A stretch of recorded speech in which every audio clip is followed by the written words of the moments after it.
Queen Elizabeth Olympic Park. 2 years and 2 days since the closing ceremony of the Paralympic Games, and now a living, breathing part of East London.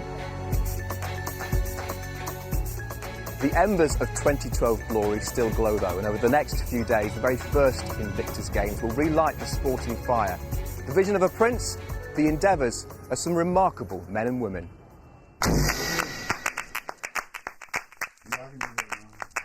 Being a Royal Marine Commando is just the greatest thing in the world. What you know? I'd convinced all my family that the job I was doing was probably the safest job in the battlefield. I loved it. Yeah, I loved it.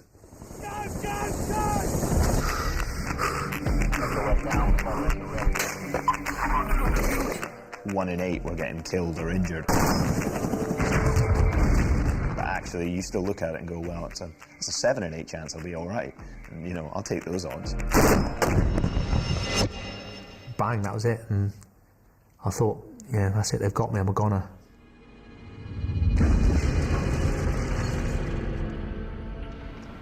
For thousands of servicemen and women, injury or illness is not the end of their story. It's the beginning of a new chapter in their lives, and for many of them, sport has been key to their rehabilitation.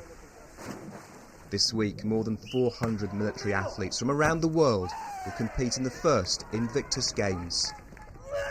Every one of them has been through a life-changing event and overcome some extraordinary odds. I was blown up by an ID. Severely injured my left arm and left leg. Jeg brækkede min ryg i en trafikulykke og er nu delvis lammet i venstre side. My right leg was blown apart. Left frontal lobe brain damage. I lost both of my legs above the knee. The bullet went in here and out here. Cancer treatment and numerous limb salvage surgeries. Damaged my whole eye socket. Died twice on the evacuating helicopter. The idea came from Colorado Springs. The power of sport in rehabilitation is outstanding, and the Warrior Games was the thing that really hit home to me. I spoke to some of these guys who basically said, you know, the first time ever they've ever tried swimming, but every time they jump in that pool, all their worries just, it's like a clean slate. And that's when I realised, actually, you know what, a multi-sport international event for these men and women is exactly what they need.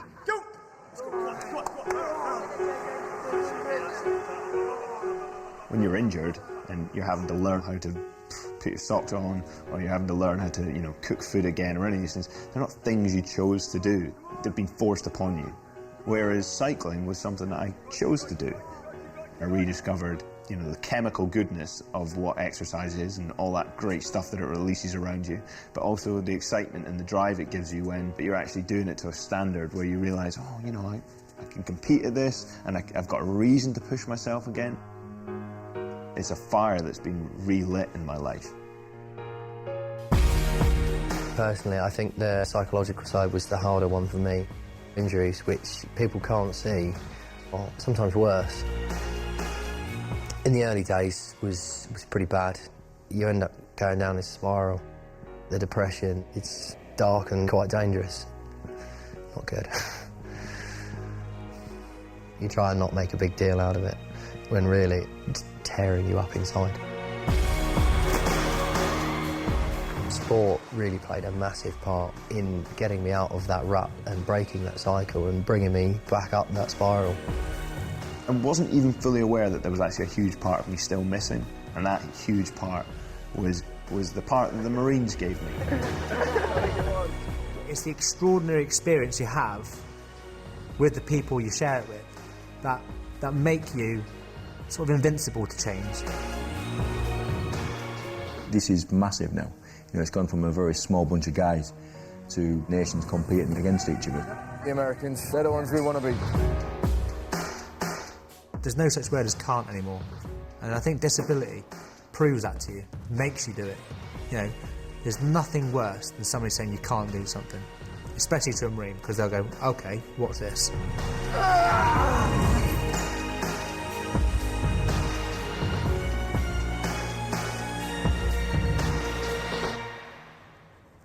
A very good evening to you. Welcome to our coverage of the Invictus Games, an event, I think, which is going to take us through the full range of emotions over the course of the next 4 days. And the scene was set perfectly yesterday with the opening ceremony on South Lawn. Plenty of magnificent military pomp and ceremony, and no prizes for guessing the red arrows flew past.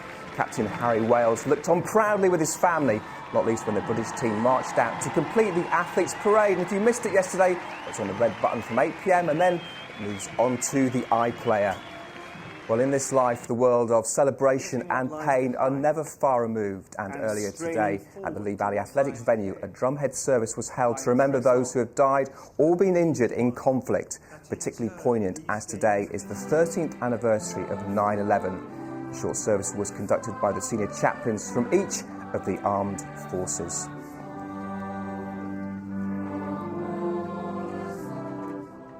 A moving moment there to sit alongside the celebration of yesterday. Well, I'm delighted to say, joining me in the studio, two distinguished Paralympians, Tanni Gray-Thompson and Sean Rhodes. Good evening to you both. Good evening. So, Tanni, the Invictus Games is really taking us back to what was the beginning of the Paralympic movement. Completely. I mean, Sir Ludwig Guttmann escaped Nazi Germany, came to Stoke Mandeville Hospital, was sort of confronted with all these war-injured young men mostly, and he had to find a way to rehabilitate them. And the reality was there wasn't enough bed spaces, and he used sport as a way to get them to be fit and healthy and to integrate back into their lives. And some of the things he wrote early on were, you know, the shock and surprise that injured men and women were still going to be competitive, still wanted to do sport.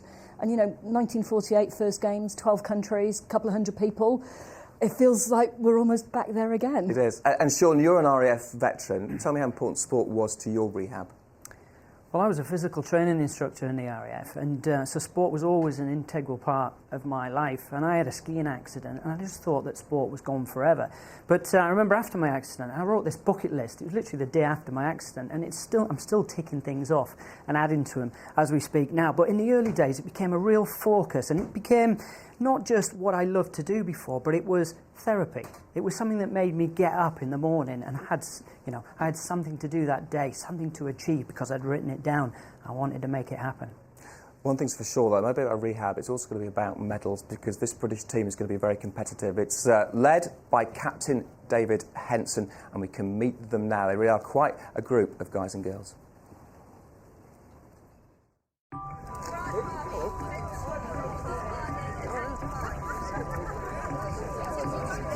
Work being done to rehabilitate those who once served their country. These men and women here have achieved so much already, but by being selected for this team is another significant milestone in their life beyond injury.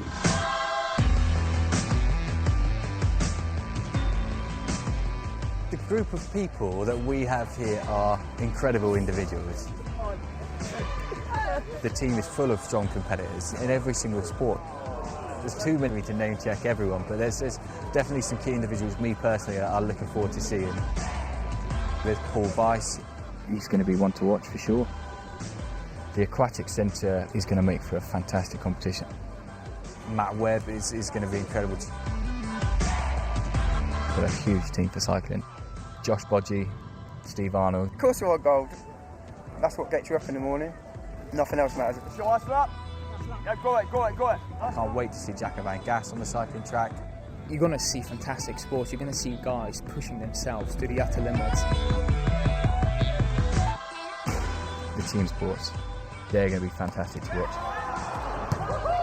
Just get the job done, yeah? Got Charlie Walker. I like the aggression.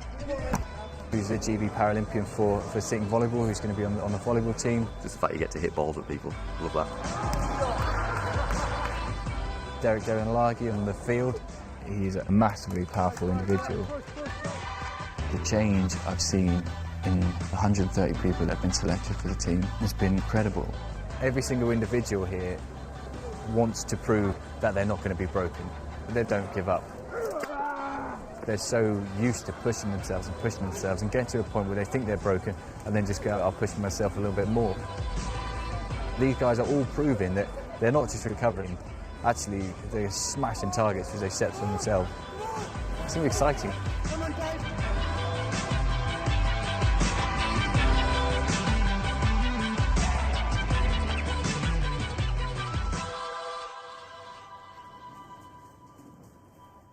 And these are the nations that the British team will be competing against, another 12 in total, and they are all countries that have fought alongside each other on the battlefield now, facing off on the sporting field. Take a look at the sports they'll be competing in. It's Athletics Day today, and we'll be catching up with that athletics action very, very shortly. Then wheelchair rugby, archery, basketball, indoor rowing, road cycling, sitting volleyball, swimming and powerlifting. 9 sports in total. And Sean, a great introduction to the British team there, and one thing that comes across is a great sense of camaraderie. Absolutely. I mean, that team spirit is... Sport is very similar, has very similar attributes to actually being in the military and in service. That teamwork, that responsibility, that discipline, that, you know, will to win, that will to succeed, overcome, adapt, all them sort of things they're doing today.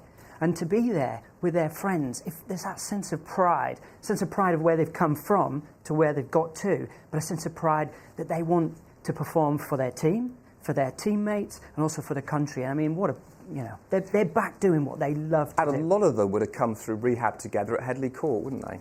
They would as well, indeed. You know, I mean, there is quite a mix between some fairly freshly injured people from Afghanistan and also some older veterans, but they would have all come through, you know, at some time or other. And these people tend to go back to these different rehab centres, the recovery centres that Help for Heroes have. And through the Battle Back programme, Frontline to Start Line, they're introduced to sport and they'll know each other from all these sort of different scenarios. And now they are here competing at a high level. OK, well, Tanny, it's disability sports, so you know what that means, don't you? Classifications. It's not your classic classification system. This is something which is bespoke to the Invictus Games, which is the IT1, Invictus Track 1. This is for athletics, which is coming up. The first two there are similar to the sort of T44, 43, T44, 42, 41 that you'll see. You've then got IT4, for example, wheelchair races, which isn't split up, which makes it inclusive. And then the IT6, which is interesting, athletes with a psychological injury or illness. So what do you make of this classification system? Well, I think it's been really sensible that they haven't used the International Paralympic Committee system because it wouldn't encompass everybody who's here competing. So although some are able to transfer directly across, and we've got a number of guys on the team who have international classifications, I think the IT6 one is probably the most interesting in terms of its people who have minor injuries, who are on their way through rehab. It could be a stepping stone back into mainstream sport, maybe into civilian life.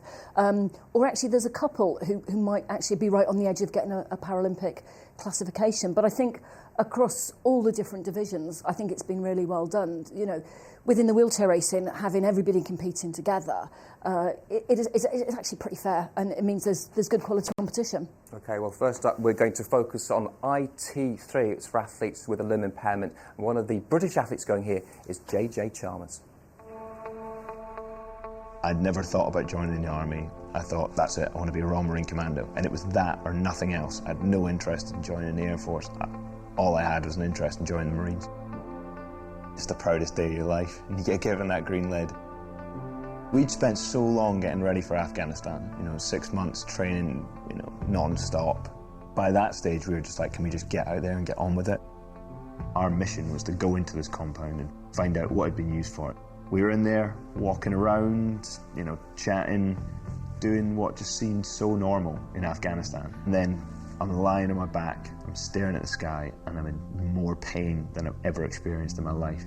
Our patrol commander steps on a pressure plate, and that had triggered the IED.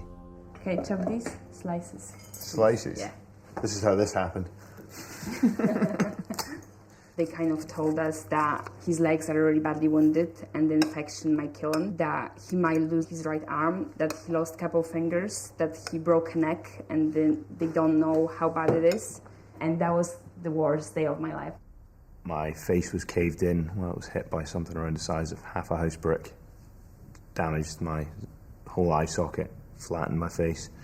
It was like somebody just battered you with rocks, all going several hundred miles an hour, all in the space of a split second, and I was just bludgeoned.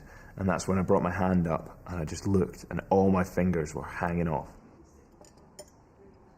As a Royal Marine, you do everything for yourself. That's the kind of person you are. And then You have to accept that you're not going to be able to do this on your own, and that you're going to need people to not just do stuff for you, but to support you, because you're digging so deep in yourself, you might be getting dangerously low on morale. So you need to start borrowing other people's to really get you through it. All right, come on through.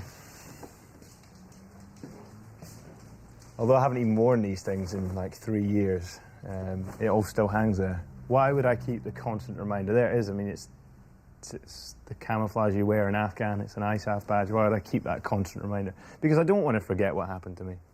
You know, I wear the visible uniform of an injured serviceman and a serviceman for the rest of my life, and that's why I never cover this stuff up. I'm just more than happy to, you know, I'm not ashamed or embarrassed about this at all. I guess I earned these. I'm going to do everything I possibly can, and when it comes to the day, I need to just make sure I grit my teeth and I don't feel sorry for myself for 1 second. Taking part is going to be incredible, but, you know, to win a medal at the first ever Invictus Games, that could be really special. Well, the athletics stadium is still under construction, which means we went up the road to Lee Valley for the athletics competitions. So line up then for the IT3 men's 100 metres. Akakpo from France is on the inside in lane 1. JJ Chalmers for Great Britain is in 2. Crane of USA is in 3. Gaup of USA in 4. Jeleneva from Georgia in 5. Shah Haji of Afghanistan in 6. Kesa and Nguyen of the USA in 7 and 8. Well, what an interesting race we have in prospect here. John James Chalmers, or JJ to his friends from Edinburgh. And I think he's going to have a tough race here because 1 or 2 of the Americans are pretty quick indeed. Watch out for Robbie Gaup in lane 4. He is a man who is very much hoping to qualify for the Paralympics in Rio, of course, in 2016. All in red. Chalmers not making a block start.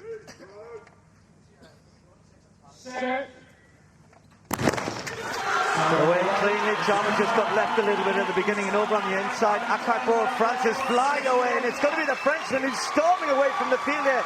Gaup will take second for the USA, but it's goal for France, 11.34. Chalmers are made in 5th place there. Well, no doubt about our winner. He got a cracking start, and he hasn't stopped running. He's heading down the back straight, and they're going to have to keep going to chase him. What a race from Alain Akakpo of France. So the result of that race, a very, very clear win and a quick 11.33 for Alain Akakpo of France. It was Robbie Gaup who took the silver medal for the USA. His teammate Kesa coming through for the bronze. JJ Chalmers in 5th place, 13.6.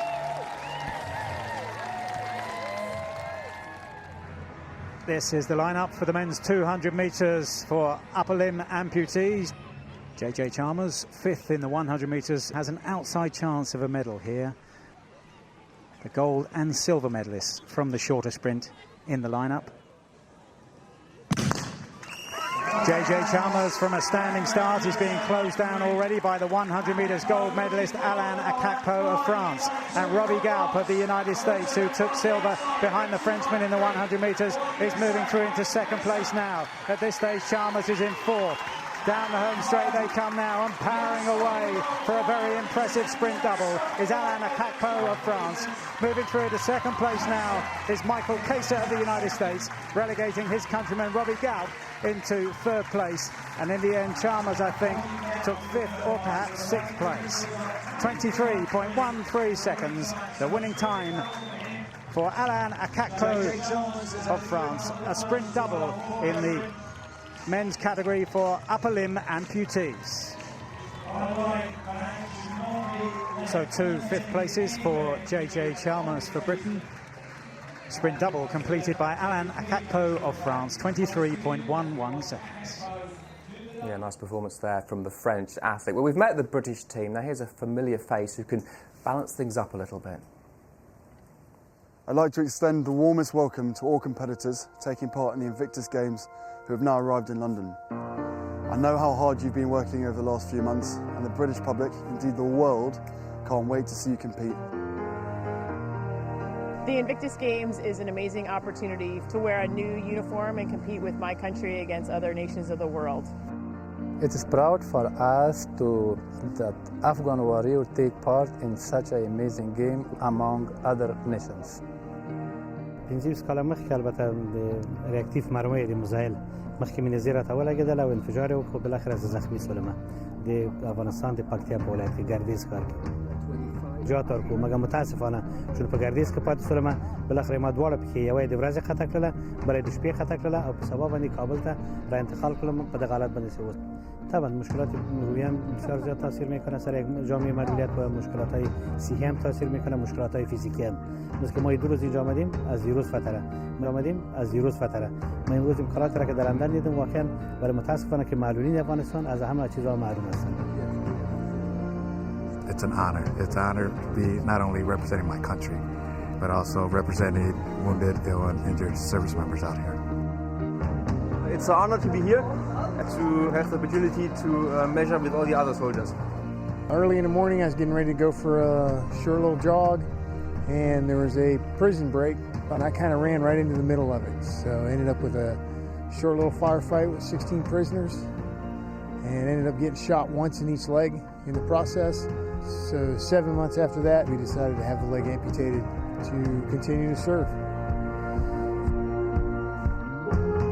Sport's very important in your recovery. So you get out and you're doing stuff, you're having fun, you're competing with folks from other nations doing the same thing. It really adds to a positive recovery. What it means to me, it means I can meet a lot of guys who's in the same situation as me. When we see each other, we don't have to explain our injuries. I think this is a great opportunity for me to meet other soldiers that are going through the same thing as me, and I look forward to competing. Allora, eravamo in Sicilia e fummo chiamati a seguito di una rapina in banca. Nel corso dell'inseguimento dei malviventi, purtroppo la nostra macchina uscì fuori strada perché andammo a collidere con quella lì dei malviventi e io, a seguito dell'incidente concentrato, tutto quello di negativo o positivo che si possa trovare nelle persone, nel senso che c'è la parte negativa purtroppo delle amputazioni e delle menomazioni, ma c'è la parte positiva di far gruppo e farci che essere disabili. E che cosa significa? Aprirsi e far sì che questa disabilità si superi, letteralmente invicti. For me, being part of this game is very emotional, and it's going to be very demanding competing against all these other superhuman athletes. I feel honored and proud to be part of the Invictus Games and representing the United States team. It's very important for me to see the Afghan wounded warrior among all nations of the world.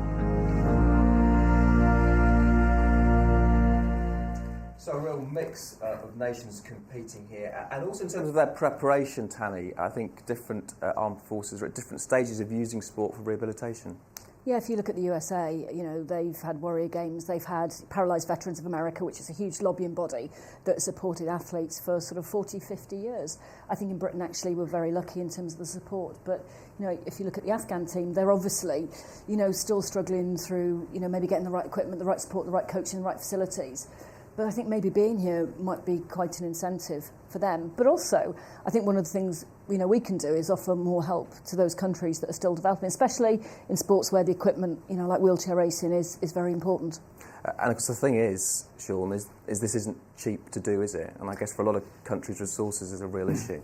It is, isn't it? It is a real issue. I mean, you know, that's just one of the things, what sort of sport that you get into. But what I would say is from the competing together, I mean, we've competed against other nationalities all around the world, but I think what's different we're seeing here today is they fought together on the battlefield, and I think that's really important, that there'll be a totally different sentiment from what we're used to what they're feeling out there, and it'll all be about pride and honour, and the respect everyone will have for each one of them out there. It'll just be so different to what we're used to. Yeah, certainly a real legacy, I think, to come from these games. Now, there's one thing that the military know about, it is leadership, and when they chose the captain of the British team, they chose rather well. I'd say, especially as it got closer to my deployment date, I was much more excited than nervous. I felt like I'd been trained as well as I could have been. I was ready for the job. My soldiers were ready for the job. I was very excited. Well, I think warfare is a very exciting business until it all goes wrong. You see it in a Hollywood movie that, you know, if someone stands on a mine or goes through a minefield, they hear the click and then the camera pans back to their face, and you know, they realise that they've stood on a mine. And every now and then in one of the movies, one of the guys will manage to jump out of the way before it goes off. But in reality, there was no click for me. There was no seconds warning, no chance to jump out of the way, anything like that. I was walking back, and then I was on the floor, and my legs were in pieces. I remember looking down at my legs, and they were just mangled. They were still attached, but they were mangled. You know instantly that life has changed. Dave's mum and dad came round with a couple of the officers that were delivering the news, and I just remember feeling so sad for him that he wouldn't be able to swim and run like he had done before and do all those kind of activities. I probably cried non-stop for that entire 24 hours. But then after that, when he came back, reality does hit you, but it was in kind of a good way. He's still here and we can still have a life together.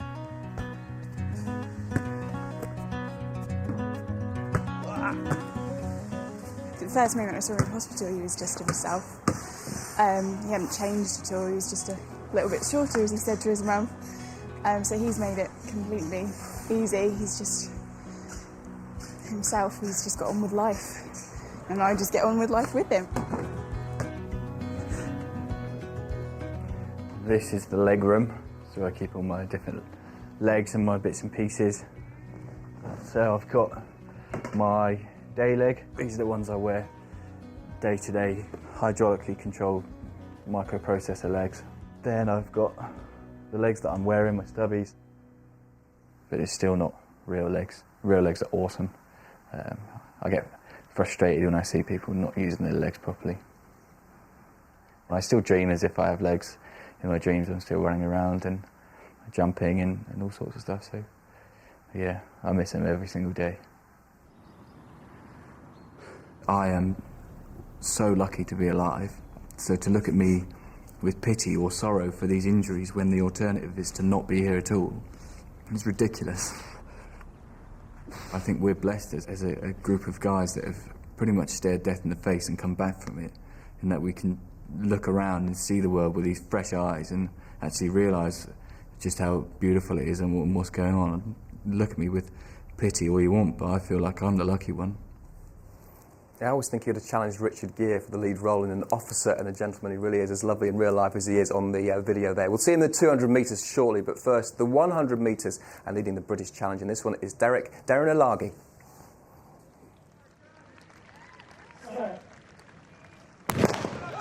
And they're underway, and the best of the starts made in lane number 3 by Philippe Robert of France, and he has a decisive advantage in the early stages. Darren Elagi, who represented Britain in the discus at the Paralympics 2 years ago, is broken through into second place, but this is about Robert of France, and Robert punches the air as he wins comfortably in a time of 16.65 seconds, with Darren Elagi coming through in second place for Britain. Well, he sat out the 100 to make sure he got it right for the 200 metres. All eyes were on Captain Dave Henson in this one. Start list for the men's 200 IT2. 3 British athletes in this. Alex Brewer on the inside in lane 2. Darren Elagi in 5. And David Henson in lane 7. Up against them, the man who won the 100 metres in this category, the Frenchman on the outside, Philippe Robert. He's 1 lane outside this man, the team captain, David Henson. Darren Elagi was second in the 100 metres. And look at Henson. Really has performed a very, very good bend here and already stretching away from the field. And Henson, well, you may have watched in the lead-up to these Invictus Games his story about how many problems he's been having with those prosthetic limbs, but look at how he's going here. Smooth as you like, and that's a great win, 28.01. The arm goes aloft. Robert's going to just hang on for second place there. And Reynolds of America takes third. Taddy, there's no doubt about a winner, and he just kept going away. Well, David Henson will compete in the same classification as Richard Whitehead, and you can see, you know, he's running wide. He's having to use his hip flexors to drive through, but he's got a lovely long stride length there, which means he's really driving through the line in 28 seconds. Fast time for someone at this level of competition. I'll tell you what, Dave, as captain as the whole team, there's some pressure on you to deliver a performance, but what a performance. Yeah, my coach, Roger Keller, taught me well. Got all the support here, my mates over there, my family. It's all right. We've seen you on the documentary in the build-up to this. You've been one of the faces of the Invictus Games. Now you're here and a part of it. Describe the emotions you went through today. Oh, tears, ecstatic, nervous, tears. But it's good, it's done now, I'm happy. But now you've got the gold medal to celebrate. Yeah. Very, very proud. Congratulations, tremendous. Thank you very much, thank you. Yeah, well done, David Henson. Also, Darren Alagi, who's got 2 gold medals in the field. We'll get that story on Saturday when he joins us in the studio. Tanny and Sean, a lot of pressure on Dave Henson, and there was a lot of relief in that interview, wasn't there? It's hard when you come in with everybody knowing who you are and the pressure of being sort of the captain and, you know, trying to sort of guide people through. And, you know, he wanted to do well. And in terms of his running style, you know, he's very young in his sprinting career. And it's completely different from anything how he learnt to run when he had his legs. So I think there's an awful lot more to come from him. And you look at the smile on his face, you know, again, there's still a bit of relief as he waves the crowd. He had loads of support out there today. It was really nice to see that. And there was only one person, Sean, who was ever going to give him his medal, I think, given how prominent he's been in the build-up to these Invictus Games. Exactly, that's for sure. I mean, he came into this game with a performance in his mind that he wanted to recreate. And we all seen his backstory, we've seen where he's come from, along with a lot of the other athletes that are out there. And, you know, that was pressure on him, but he had a focus, he wanted to perform.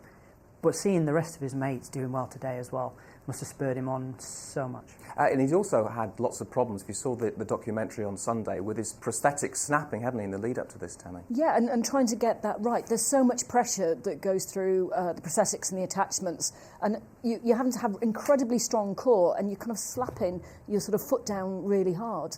And that was, I think he was kind of worried that, you know, he didn't want to fail because his prosthetics didn't work. That didn't happen today. And, you know, I'd like to see him sort of run at more British athletics events. And actually, because we've never had that many double leg above knee amputees. So it's great for British sport. And potentially Paralympics. I could see, if he wanted to, he could kind of be on the edge for Rio. He could, but he's also trying to do a master's, isn't he, in biomechanical engineering. He could just defer it. Do both. Yeah, absolutely. Anyway, we're going to go wheelchair racing now. Susan Cook, inspired by Tanny, part of the David Weir Academy. Let's first see her in the 100 metres. The women's 100 metres wheelchair race features Susan Cook, drawn between 2 American challengers, Kelly Elmlinger in lane 3, Cook in 4, Chanda Gaith in 5. Susan Cook, 26 years of age, spurred on by Tanny Gray-Thompson, and now settled on athletics. So Susan Cook then drawn between 2 Americans here, and a fairly level start. To her left, Kelly Elmlinger has a narrow lead in the early stages and has about a chair's length advantage as they head towards halfway. It's Elmlinger now from Susan Cook trying to close in second place, but Elmlinger now is starting to pull clear. Elmlinger wins for the United States from Cook in second place, and then it's a fair way back to Chanda Gaith in third. So a win for Kelly Elmlinger of the United States in a time of 21.41 seconds. She got the best start and capitalised on that, and Susan Cook was always chasing thereafter.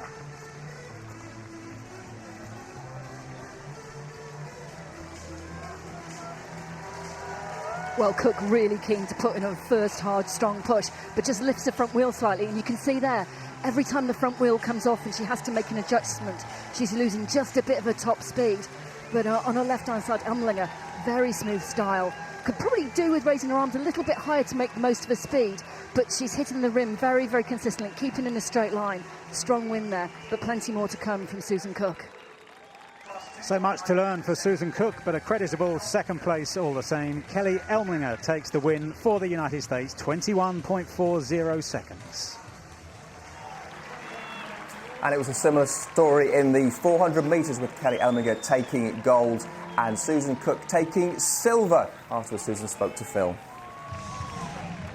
Well, it's been a successful day for Susan Amid, a successful day for Great Britain and Northern Ireland. What's it been like to be part of it? Just amazing. It's just all of it from when I first woke up this morning, and even now, it's just everyone's behind me, everyone's supporting me, and they're supporting the entire team. And I've got 2 PBs and 2 silver medals. I couldn't be happier. I saw a great line from you when you say, even though your body struggles through every day, sport has recovered your mind. Yeah, I'm in pain. I have to live on morphine just to get up in the morning, just to go to bed, just to eat. And usually the pain stops me eating as well. So sport gives me a reason to get up in the morning. It gives me a reason to go to bed at night, and it gives me a reason to eat, just to live, basically. Well, fantastic performance from you today. Keep it going. Thank you. Yeah, Kelly Elmiger also taking a gold in the shot. You missed a trick there, Tanny. Anyway, more athletics coming up shortly. Tomorrow, though, we're going to focus on wheelchair rugby. This is not for the faint-hearted, perfect for soldiers. There is a Creole expression, to walk together. Where life is hard, people depend upon and help each other, so that man may pray together to praise the same moral principles, and together reaffirm them.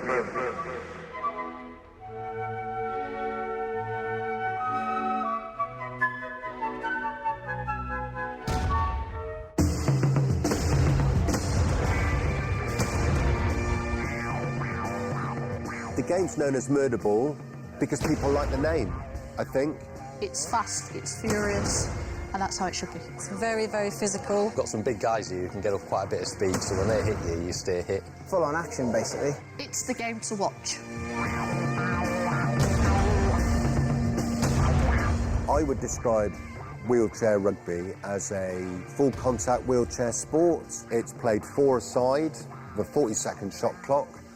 And we also have to get over the halfway line within 12 seconds. Players have to bounce or pass the ball within 10 seconds. I think the game's suited to the military because it's a team sport. We have had problems getting away from the physical contact, but I think we've got round that now.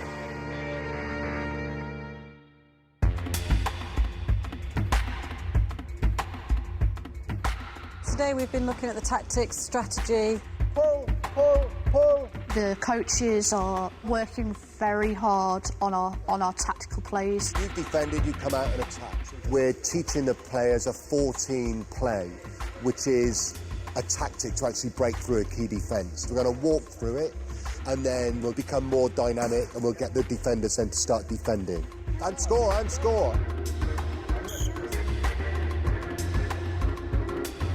So what we're doing, we're just going back and revisiting tactics. So yeah, it's going well. Charlie Walker is one of our primary ball handlers. He's competing in a number of other events at the Invictus Games. Rugby presents more of a challenge for me. I've played basketball before, I've played sitting volleyball quite a lot before. It can be quite violent, yeah, that's part of the reason why I enjoy it. Ben Steele, he's another of our primary ball handlers. Go! Ben is very, very aggressive on court, very driven. I've been working really hard, giving it 110%. More defensive players, Grant Harvey and Carolyn Duffy. I think I've been punched in the face today with an elbow, and I fell out of my chair. Baz Whittingham is a great communicator, has picked up the tactics really, really well. But we are a team sport, and we rely on all of our players to make our team. No matter what injury anybody has got or where we are from in the country, we come together and we gel. The people will see what our style is when we turn up on the day. Wheelchair rugby has become very important to me because I can show people, like your family and friends, that just always see you when you're miserable. And it's recovery, life beyond injury. It's coming out the other side, and it's good.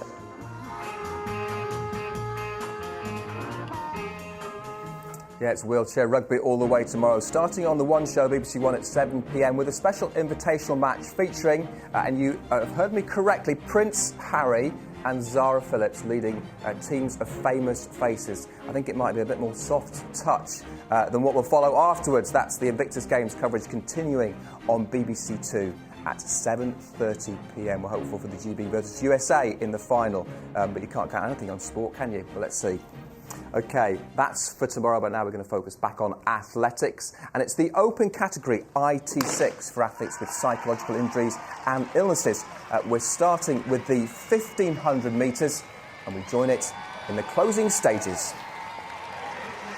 And here he goes, kicking away now. Wigman with a gap that's opening all of the times. A good battle going on for third spot behind them between Shaughnessy of Denmark and Judge of the USA, but it's no doubt a British 1-2 here. Tom Sharp just checks behind him. He's safe in second place. Nothing he can do about Luke Wigman. Look at this for a finish. And Wigman really storming home here. Goes for Great Britain. Wigman wins it. Sharp a little tired here, but is clear in second place. He takes the silver. And then this is Chris Shaughnessy representing Denmark, who's going to take the bronze medal.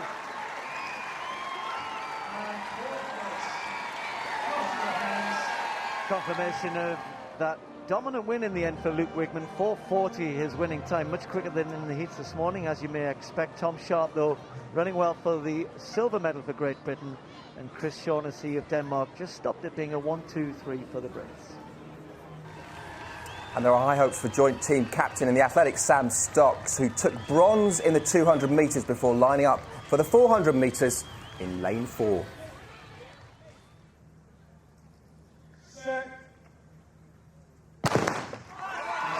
So Sam Stocks, drawn in lane number 4, was second fastest in the morning heats, behind the man drawn 2 lanes wider, Angelo Anderson of the United States. And Anderson has gone off very slowly in the early stages. It's Stefan Moreau of Canada towards the outside in lane number 7, who's vying for the lead at this stage now. Sam Stocks at halfway, pressing Stefan Moreau. Also running strongly on the inside is Salami Abdou of France, and now starting to make ground, the man who was fastest in the morning heats, Angelo Anderson of the United States, but in towards the home straight now, and Sam Stocks has eased his way into the lead. The biggest challenge now being laid down by Abdou of France over on the inside. 60 metres to run. Sam Stocks from Abdou on the inside. Now Angelo Anderson is making his run in third place, but it's too late to catch Sam Stocks. Stocks gets there, takes gold for Britain. Abdou in second place, Anderson in third. The winning time, 59.37 seconds for Sam Stocks, much quicker than he ran in the morning heats. So after winning bronze in the 200 metres, now it's gold over 400 for 21-year-old Sam Stocks. What a way to finish what's been a great day for Sam Stocks. 59.36 his winning time. Had a little bit to spare over Abdou, who's in lane 1. Good silver medal for him. And Anderson, who finished quickly but left it too late. The American had to settle for the bronze. Well, Sam's been a busy man today, but you've timed it to perfection with victory at the end after, what, a tremendous run there, followed up from that tremendous home straight run in the 200 metres. Yeah, I'm a glutton for punishment. I just love it. Just love getting it absolutely hammered, and now my legs are cramping up. So I'd just like to thank the physios, because they've kept me together all week, massively. Tell me what it's like with you. You've got an ongoing condition that you're dealing with, and I just wonder how this keeps you inspired. It just keeps my mind on track. You know, your man can wander if you haven't got anything to aim for. And it's something I quite enjoy, something I'm going to keep at. And you're going to celebrate these medals? Yeah, I might. I've got a kidney condition, but I might have one beer. That's the one. Bless you for that. Thanks for talking to us. Well done. Thank you. Yeah, well done, Sam Stocks, gold there for one of the joint team captains. But one of the other, Joe Townsend, he was going for 4. He began his campaign with 100 metres. Lineup for the men's wheelchair 100 metres. Mike Phillips of USA is in 1. Shah Jahan of Afghanistan in 2. Mark Urquhart of Australia in 3. Jacob Rich, USA. Jack Pastor of the Netherlands. Joe Townsend going for Great Britain in lane 6. Jorge Avalos and Mark Johnson of the USA on the outside 2 lanes. And nice and quiet for the start of this final, please. Well, here's the man who is the favourite to win this. Joe Townsend joined the Marines, age 17, and on his first tour of Afghanistan lost both of his legs at age 19. Now he's one of Britain's top Paralympic triathletes. So away we go. Away they go. Joe Townsend will be cheered on by this big crowd here because they know he's got a busy schedule here. This is an event which he can win. But maybe not even the best of it. He's storming away. The Pastora, Jack Pastora, has been closer to the qualification. Nowhere near it. Big win for Joe Townsend. 16.98. Pastora clear in second place. It was tight for third. Third place goes to Urquhart. Joe Townsend takes his first gold medal. And a lovely start there from Joe Townsend. You can see that a little bit of slip on the left-hand side. He's wearing solid gloves and it's hard to get the start going, but he's lifting his arms really well. Looking down through the front of his chair. He's not used to racing on the track.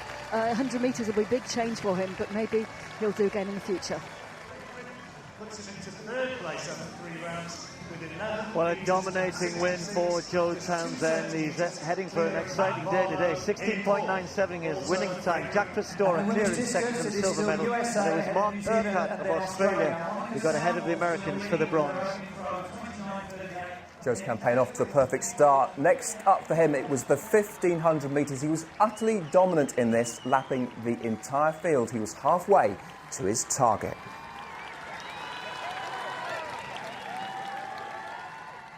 Joe Townsend attempting to make it 3 gold medals in as many races this afternoon. Already successful in the 100 and the 50 metres. And they're underway over on the far side of the stadium, and a strong push at the start for Joe Townsend, the joint team captain of the British athletics team here at the Invictus Games, and leading by example. He was fastest in the heats earlier on today and is repeating that form here, justifying his billing as favourite.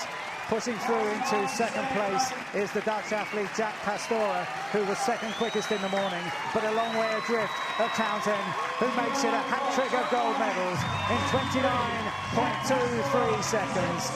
Brilliant performance again by Townsend. Pastora comes through into second place. Australia's Mark Urquhart, who trailed behind him in the 1,500 metres, this time takes the bronze.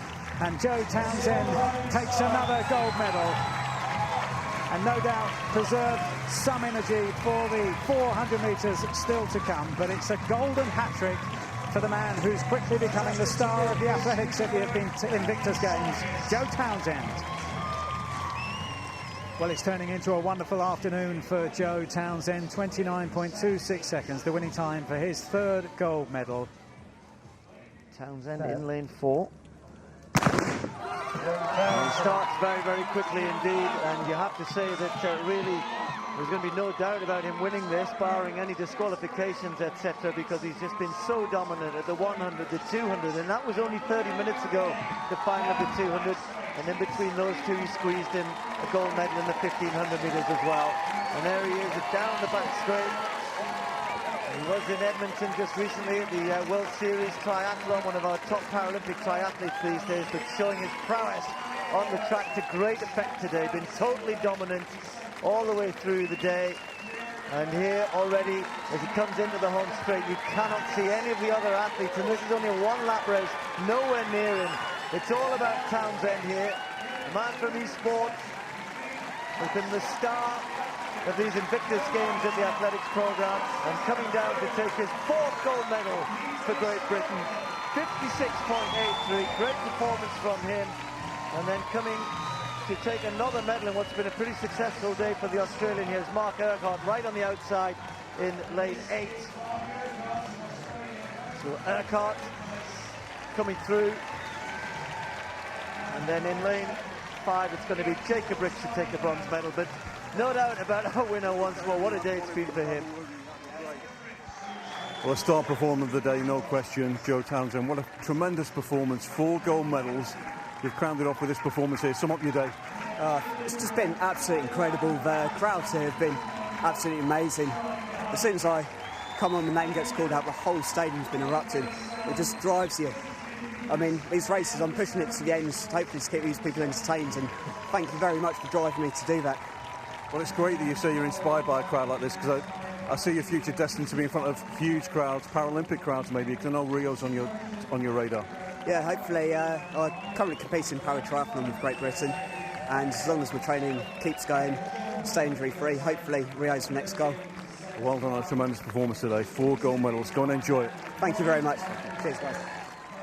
Yeah, that's some day for Joe Townsend. And Tanya, we talked about the different range of abilities that we'd see here in the Invictus Games. He's a bit of a star. He's fantastic. I mean, triathlon is a really tough sport, so he's not a natural sprinter, and I think he's only actually trained on the track a handful of times. So I think the race I was most impressed with was his 200. You know, the time, his consistency, his technique looked amazing. And actually, just with a few months more training on the track, I'd like to see what he could do that way. But, you know, he's used to being on the road. The curves actually are the hardest part in the racing chair. He's not used to hitting the compensator, making the adjustments. So he did incredibly well today. Tell us about the compensator quickly. The compensator, that's the thing that you see the athletes hitting, with a spring bar which takes you around the bend, and actually setting it's quite difficult. But also what's key is hitting it at just the right moment that you don't drift out of your lane. And Sean, I mean, this event isn't about talent ID, but it's great when you see somebody like that come through. It is indeed, and I think a lot of these competitors have been on talent camps with Paralympics GB, and people have got their eye on them, and you can see the difference between an athlete that's had so much more support, maybe is a little bit more into a later part of his recovery and his rehabilitation, you know, and he's just proved it today. That's where you're capable of getting to and beyond. And for the other guys, that must be such an inspiration, looking at him saying, I want to be like that one day. Yeah, and Joe's back on the Saturday in the cycling, and as you mentioned, very inspiring. And if you have been inspired by this, then go to the BBC website and follow the Get Inspired links. There's lots of information there about how you can get involved, and also lots about the Invictus Games as well. It was also a very good day for Britain in the IT1 classification. And here in the 1500 metres, we saw Andy Grant taking the gold medal, Bruce Ekman taking the bronze. They went again in the 400 metres, Ekman in lane 2, Grant in lane 4. To one lap of the track, and Grant showed that he had good pace even at the beginning of the 1500, and once more has gone off quickly. He's chasing the man who won the bronze medal in the 200 outside him, Maurice Manuel of Denmark. But Grant storming down that back straight, really is flying away. Ekman of Great Britain has moved into third place at the moment in lane 2. But Grant has really gone quickly through this first 200 metres. Now, is he going to be able to maintain this sort of pace? It looks as though he's got all of the capabilities to do this. His gold at the 1500 metres could well be followed up with another one here, because he's got a lot of daylight between him and the rest of the field, and it's his teammate, the Army Major Bruce Ekman in lane 2, who's now moved into a silver medal position. With Grant from Liverpool coming down the home straight here, the great applause. It's been a great day for him so far. It's just going to get better here. And Grant eased up in the 1500 and eases up again in the 400 metres, his second gold medal of the day.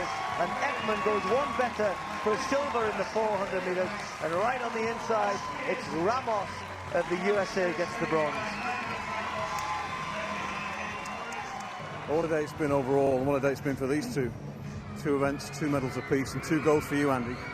Oh, it's been amazing. Just when I was lying there recovering from injury 5 years ago, someone had said I'd be cheered along by 5,000 people.